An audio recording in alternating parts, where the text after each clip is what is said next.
אם הטינטון מאוד מתגבר, אני חש חסר אונים, מה ניתן לעשות במצבים האלה? אני אשאל אותך שאלה, מתי לאחרונה אתה שמת לב שהטינטון יתגבר? למשל, בלילה כשאני מנסה להירדם ושקט מסביבי, או אפילו אתמול, כשהיה לי איזשהו ויכוח עם הבוס שלי בעבודה, אני קצת התרגשתי, הטינטון התגבר לי. על ידי התשובה הזאת, למעשה אתה ענית על השאלה שלך. הטינטון בדרך כלל זה מטרד בעל עוצמה פחות או יותר קבועה. אין סיבה שהוא ישתנה. מה שמשתנה זה הרגישות שלך אליו. באותה מידה, כשאתה הולך לרופא שיניים למשל, ואתה רגוע, זה כואב לך פחות מאשר כשאתה מאוד מאוד לחוץ וכל נגיעה מקפיצה אותך. הרגישות הזאת, החושים החדים, זה הדבר האחרון שאתה זקוק כשיש לך מטרד כמו כאב או טינטון. ולכן אתה הרגשת את הטינטון חזק יותר אחרי המריבה שבעצם העלתה לך את הרגישות. באשר לשקט זה ברור, כי הרחש הסביבתי ממסך את הטינטון. ברגע שאתה בלילה בשקט, אתה שומע את זה יותר חזק. מעבר לכך, אין לך תעסוקה אחרת. הוא מופיע ואתה מתמקד בו. ועל כך גם מבוסס הטיפול. אם כך, אז כיצד ניתן למנוע התגברות זאת של הטינטון? אם אנחנו מדברים על השקט, כלומר, צריכים להתגבר על השקט. אסור לסובל מטינטון וממטרד קשה של הטינטון שיהיה בשקט מוחלט. ועל כך מבוסס התהליך של המיסוך. יש רעשים נעימים. באותה מידה שהטינטון נחשב לרעש לא נעים. יש רעש נעים של גלי ים. גשם. רעש של גשם לא מפריע לאף אחד להירדם. מפלי מים. ככה שאתה יכול לתת את הרחש הזה ברקע. לא לחסות טוטלית את הטינטון, שעדיין הוא יישאר, אבל יהיה חלש יותר יחסית לסביבה. המטרה היא להשאיר מעט טינטון בתוך הרקע הזה כדי לעזור למוח להסתגל אליו. על כך מבוסס למעשה התהליך של ה-TRT, Tinnitus Retraining Therapy. מיסוך שמכסה חלקית את הטינטון, הטינטון חלש יותר יחסית לסביבה, ואז לאט לאט המוח מסתגל אליו, ברגע שהוא מסתגל אליו, הוא לא קיים. האם ניתן באמצעות לימוד ותרגול של שיטות מסוימות לגרום לטינטון להיעלם? להיעלם לא, אבל כפי שהזכרתי, המתח הוא אחד הגורמים שמגבירים את הטינטון. אז השיטות השונות מבוססות בעיקר על הורדת המתח.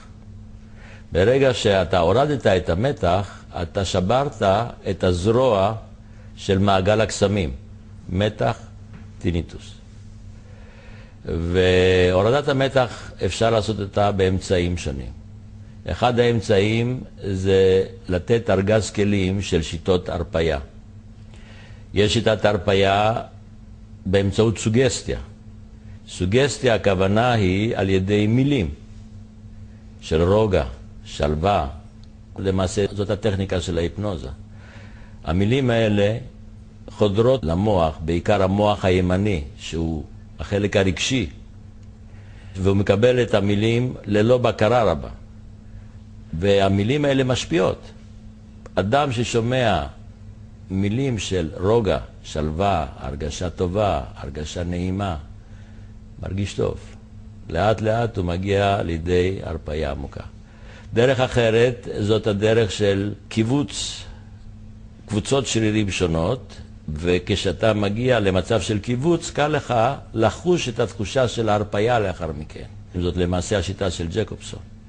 על ידי הרפיית השרירים, לאט לאט מגיעים גם להרפיה נפשית, וזאת טכניקה שאפשר להעביר אותה באמצעות דיסק וצורות שונות, ועל ידי זה שהאדם שומע את זה, לאט לאט הוא מגיע להרפיה מאוד מאוד עמוקה. צורה שלישית למעשה, זו צורה מאוד מאוד יעילה, זה ה-brain wave entrainment. זה על ידי סינכרוניזציה של גלי המוח לגלי אלפא, שהם הגלים שמופיעים בזמן הרפיה עמוקה.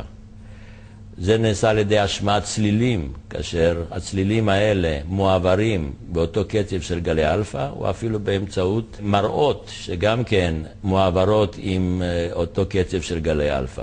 אותה סינכרוניזציה גם כן מכניסה את הנבדק למצב של רוגע ושלווה. ההסברים שלך נתנו לי תקווה והקנו לי קצת מרגוע. אני מבין עם כך שבאמצעות הטינטריין אני למעשה ארכוש כלי להתמודדות יעילה יותר עם המטרד הבלתי נסבל הזה של הטינטון. באותו טינטריין יש שיטות נוספות. יש למשל שיטה של הסטת מיקוד תשומת הלב. אנחנו יודעים שעל ידי הסטת תשומת הלב מהמטרד למשהו אחר, המטרד נשאר בצל, אתה לא מרגיש בו.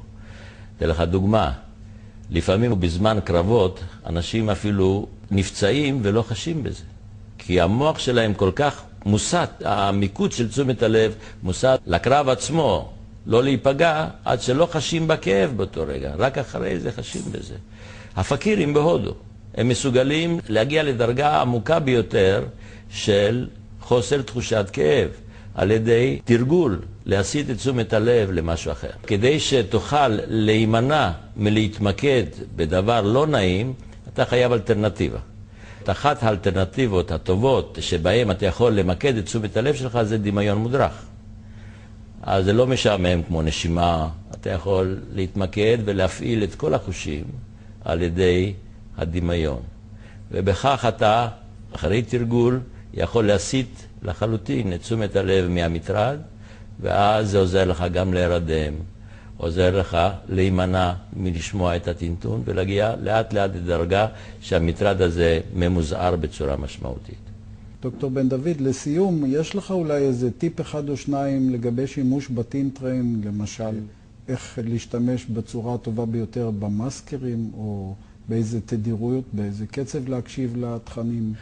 עם המאסקרים חשוב מאוד להקשיב להם כמה שיותר, כי ככה אנחנו מתרגלים את המוח שלנו יותר לשמוע את הטינטון בצורה חלשה, ואז לאט לאט לא שמים לב אליו. אם מדובר בלילה, כשאתה צריך מיסוך ואולי זה יכול להפריע לבן או לבת הזוג, אפשר לשים רמקולים בתוך הציפה של הכרית. רמקולים רכים שניתן לשמוע את זה מבלי להפריע לבת או בן הזוג. בזמן העבודה שאתה יושב על יד המחשב וכולי, אתה גם יכול לשים רמקולים על השולחן ולהקשיב להם. במשך היום אתה יכול להסתובב עם האוזניה ולהקשיב לזה. כמה שיותר להקשיב למיסוך, עם הזמן ניתן להתרגל לטינטון בצורה טובה יותר. דוקטור בן דוד, תודה רבה לך, ושנשמע רק דברים טובים.